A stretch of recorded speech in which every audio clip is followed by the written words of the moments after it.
Hello everyone, welcome to Come Sit at My Table. We're Tom and Melissa, and we sure are happy that you're here for our video. Now we are finishing up this month's series called Slow Cooker Wednesdays. And we're finishing up with a recipe that is in our cookbook. It's on page 80. So if you've got a cookbook and you want to follow along while we do this recipe, just turn to page 80. This is a recipe that I call slow cooker ham and white beans. And the white beans are actually Great Northern beans. They're probably my favorite beans. So it's in our cookbook. If you want a copy of our cookbook and don't have it, right below this video, there's a description box and you're going to see the title, Slow Cooker Ham and White Beans. If you'll click anywhere in that box will expand. You'll find this written recipe. Melissa always puts a written recipe there for you. Under that is our contact information. It's our post office box, our mailing address. And right under that, you're going to find the link where you can order our book. Now we have added a new source for our cookbook. You can now order it directly from our printing company without going through Amazon. So right under that mailing address, you'll find a link that's called reformationpublishers.com. If you click that link and scroll all the way to the bottom of the page, you'll find a picture of the front of our cookbook and a place there that you can place an order. Now, it still is on Amazon and you can still order it there if you'd like, and that link is also in that description box. Okay, let's talk about what we're going to use to make our slow cooker ham and white beans. We're going to start, of course, with our beans, Great Northern beans. I absolutely love Great Northerns. So you'll need a 1 pound bag. You can see here, this one says 20 ounces, 1 pound, 4 ounces. That's as close as I could get. They don't have a 1 pound bag anymore, but it's basically a 1 pound bag. Now you're also going to need a ham hock. And I can already hear people thinking, what in the world is a ham hock? If you've never used a ham hock in your cooking, that's a good question. The ham hock comes from the area of a pig's leg where the foot attaches to the leg, basically the ankle. It is a smoky piece of meat which is used in lots of cooking to give flavor, especially a little bit of a smoky flavor to whatever you're cooking it in. It does have meat on it, so after we finish the beans, after we've cooked them in the slow cooker for about 7 or 8 hours, I will take the ham hock out, let it cool, and I will pull all the meat off that. Now you'll want to get rid of the bone and the skin, but the meat that's in there is delicious. And you're going to want to pull that meat off and put it back in with your beans. So a 1 pound ham hock, at least. If you get one that's bigger than a pound, that's fine too, but you want at least 1 pound. Now, I use 8 cups of water.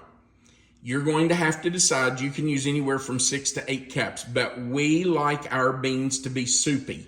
We like a lot of juice, a lot of liquid on our beans because, well, we always crumble up some cornbread in the bottom of the bowl and we put our beans on top of that cornbread and we pour the juice over it to soak into that cornbread. So we like lots of liquid. I use 8 cups. 6 to 8 cups will work. It's up to you how juicy you want your beans, but I really recommend 8 cups. Then you're going to need 1 large onion. Now, this is a Vidalia onion and it's a pretty decent size, but I wouldn't consider it large. Yesterday, I cooked another dish and I had half of an onion left over. So I'm just going to throw it in too. It's not going to hurt. You can put as much onion in as you want, but really you need 1 large onion. If you've got some extra, put it in. And the last ingredient is 1 teaspoon of salt. That's it. 5 ingredients: beans, ham hock, water, salt, onion. That's it. Okay, where do we start? Well, the first thing you have to do is look your beans. I didn't say look at your beans. You have to look the beans. And that means that you have to sort through them and make sure there's no foreign objects in the beans. Now you might think that's a little crazy, but you'd be surprised how many times you will find a small pebble in your beans, or a small twig, just a little bit of a stem off of maybe the bean stalk, or just a little piece of a stick that got in with them. So you do want to sift through those, sort through those. It's called looking the beans, and make sure you pull all those foreign objects out. At least that's what it's called here in the South. That's what we call it in the South. I think I have told this story before, but we had a pastor who was staying at our house when I was a child. She was actually the evangelist at our local camp meeting. My dad was the pastor, and so my mom and dad always kept the evangelist, or at least if they didn't stay with us, they always came to our house and ate or whatever. So this lady was there, and we were going to have beans the next day. Now, right here, you can see a little piece of a broken bean. It won't hurt to leave that in, but I'll probably take that out. We were going to have beans and cornbread the next day. And my dad said to her, Sister Lily, we're going to go in the kitchen here in a minute, and we're going to look the beans for tomorrow's meal. And she said, my dear brother, why would you have to look at your beans? So he had to explain to her that looking the beans meant to look through them, sort through them, and make sure there was no foreign objects in them. Now, in with your beans, there's a good chance, it depends on the brand of beans you get, but if you get these ham beans, and I really do like these, you may get a packet of flavoring, and this is ham flavor that comes with your beans. Make sure you put that in. You want that in the crock pot, in the slow cooker, with your beans and onion and ham hock. So if you get one in your beans, oh, look here. I was hoping we'd find one because I wanted to show you. Look at that. That's a rock. That's a little pebble that's in the beans. Nobody wants to bite into that. No, you bite into that, you might break a tooth. That's why you have to look the beans. And I did not place it there. You saw me cut the bag open. But I'm going to say, on average, I probably find a twig or a little pebble or something in the beans 75% of the time. So just make sure you look your beans. Okay, I'm going to finish looking these beans, and then we'll come back and get everything in the slow cooker.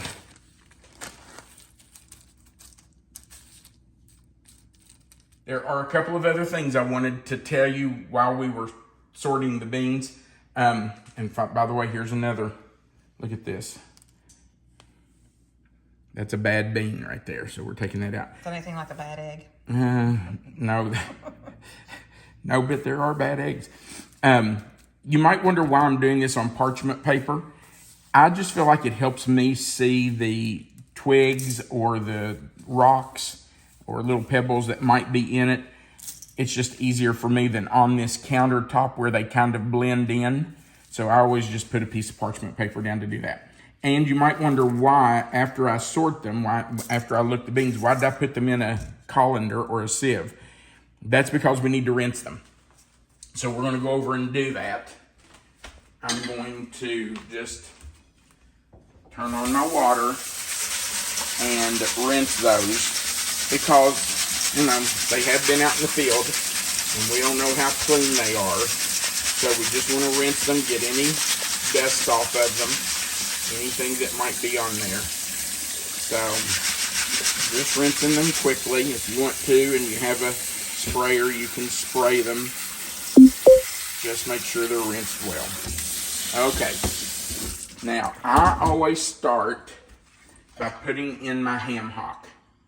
I like for it to be in the bottom of the slow cooker. Then I pour my beans in right on top and around that ham hock. And you don't have to worry about making them even, but you don't want them all in one big pile. Now, I'm going to add our water.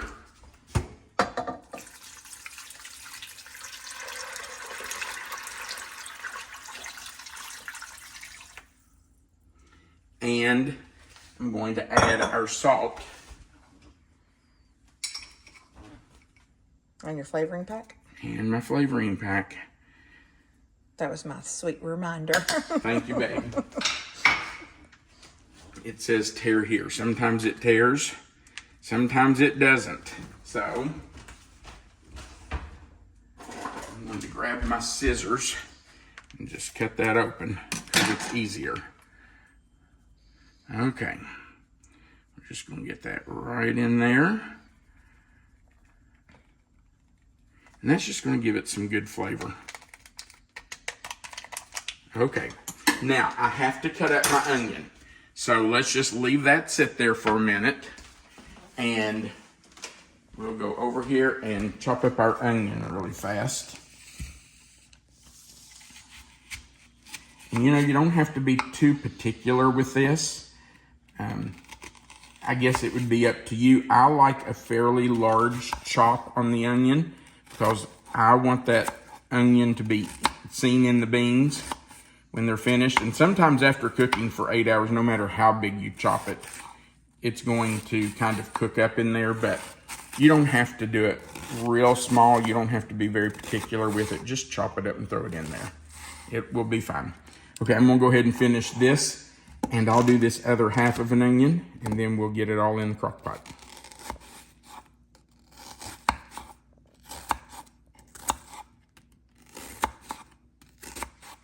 My wife just pointed out to me that the recipe actually calls for 1 small onion. And it does, I looked at it. But you can't have too much onion in a recipe and in a pot of beans, right? Okay, so I'm going to turn this on low. If you want to do it on high, you can, well, actually this says do it on low, 7 to 8 hours. I've always cooked it on low. I think if you wanted to do it on high, you could maybe do it 5 to 6 hours. But I really recommend you do it on low because slow and low really does bring out the flavor of those beans. All right. We're just going to leave this sit here for 8 hours. That's the beauty of a slow cooker. As soon as you get it in, you're done. You can leave it alone. And you're not heating up your kitchen. You're not heating up your kitchen in the summer. So 8 hours from now, I will have a skillet of cornbread ready to go because you have to have cornbread with soup bean or with beans and ham, right? So I'll do a pan of cornbread and we'll come back and do a taste test with you.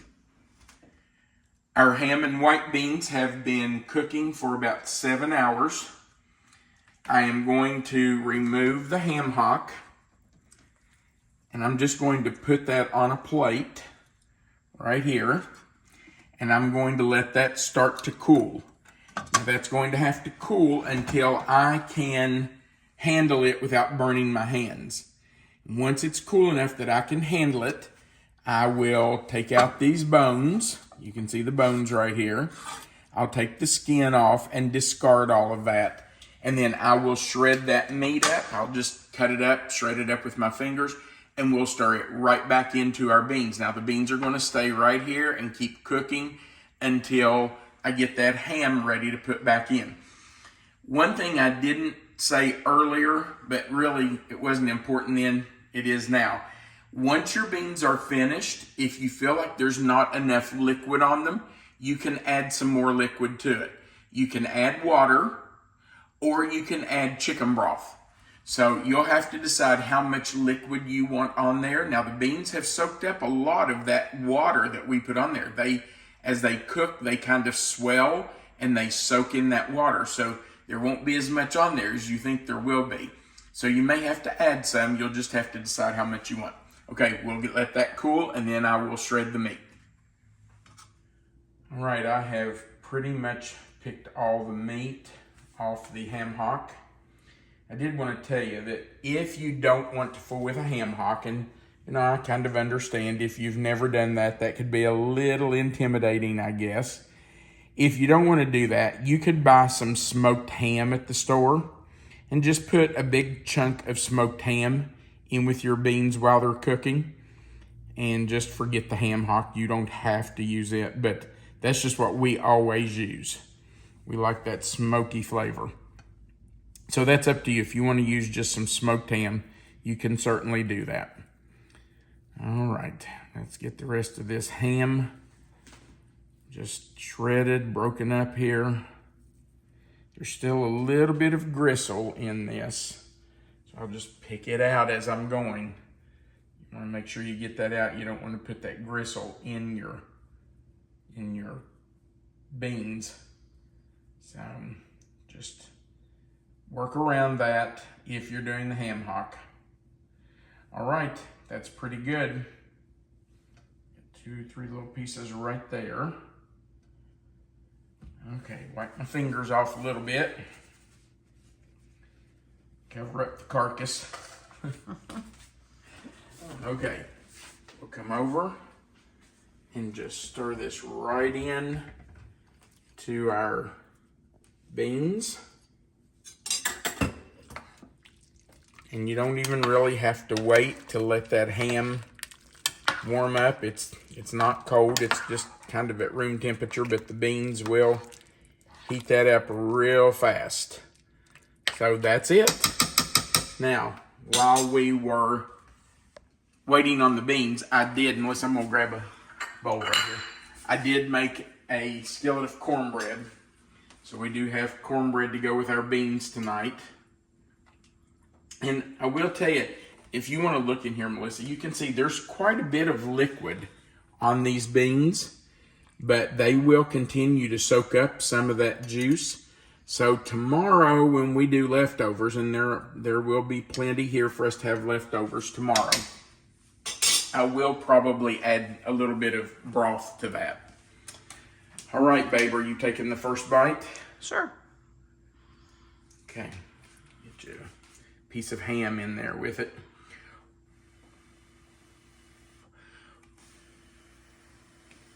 It'll be fun. I never blow on a bite for her that I don't think about. That one of our subscribers complained that I blew on Melissa's food before I fed it to her. I shouldn't have, but I commented back and said, you just need to know I kiss her too.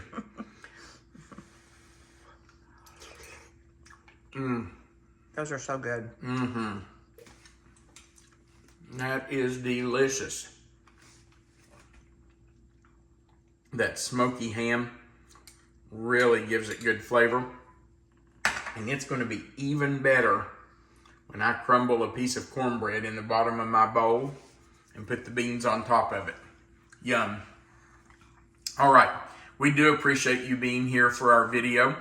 We would really appreciate if you'd go right under this video and click that like button. It looks like a thumbs up. And if you haven't before, we invite you to click that subscribe button. It's over here below the video, I believe. Right beside of it's a little notification bell. If you click it in the word all, YouTube will join you to our channel. We like to say you have a seat at our table, and you'll be notified every time we put up a new video, which we do every Sunday afternoon at 2 p.m. and every Wednesday and Friday at 4 p.m. So click that subscribe button if you haven't before. We'd love to have you join us. Remember that right under this video, there is a description box where you can find the recipe, the mailing address if you want to send us recipes, and the link where you can order our cookbook. Also, at the very bottom of the page, there's a place for you to leave us a comment, and we love hearing from you. So feel free to go down there and leave us a comment. We would enjoy that. Thank you again for watching our video. We do appreciate it. We want you to remember that you are always welcome to come sit at my table. Have a great day.